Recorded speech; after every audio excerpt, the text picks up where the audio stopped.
வாக்கு எண்ணும் மையத்திற்குள் அத்துமீறி நுழைந்த நபரால் பெரும் பரபரப்பு ஏற்பட்டுள்ளது. இது பற்றிய மேலும் விவரங்களை எமது செய்தியாளர் சிவசபாபதி வழங்க கேட்கலாம். வணக்கம் சிவசபாபதி, யார் அந்த நபர்? அவர் மீது ஏதேனும் நடவடிக்கை எடுக்கப்பட்டிருக்கா? முழு விவரங்கள் என்ன பதிவு பண்ணுங்க.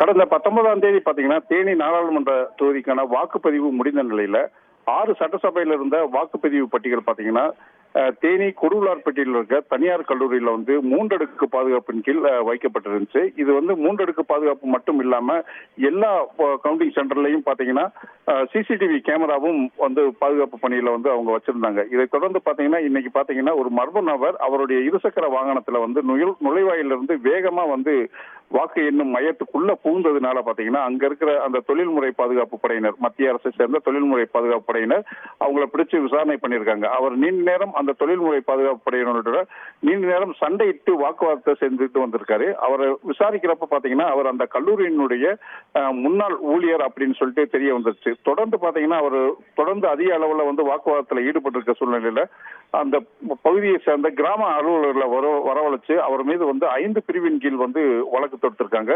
இதை பேசிப்பட்டி போலீசார் இவர் மீது 5 பிரிவின் கீழ் வழக்கு தொடுத்து தற்பொழுது விசாரணை மேற்கொண்டு வர்றாங்க. இவர் எதுக்காக அத்துமீறி வாக்கு எண்ணும் மையத்துக்குள்ள புகுந்தாரு அப்படிங்கிற கோணத்துல விசாரணை பண்ணிட்டு இருக்காங்க. விவரங்களுக்கு நன்றி சிவசபாபதி. செய்திகளை உடனுக்குடன் தெரிந்து கொள்ள உடனே சப்ஸ்கிரைப் பண்ணுங்க.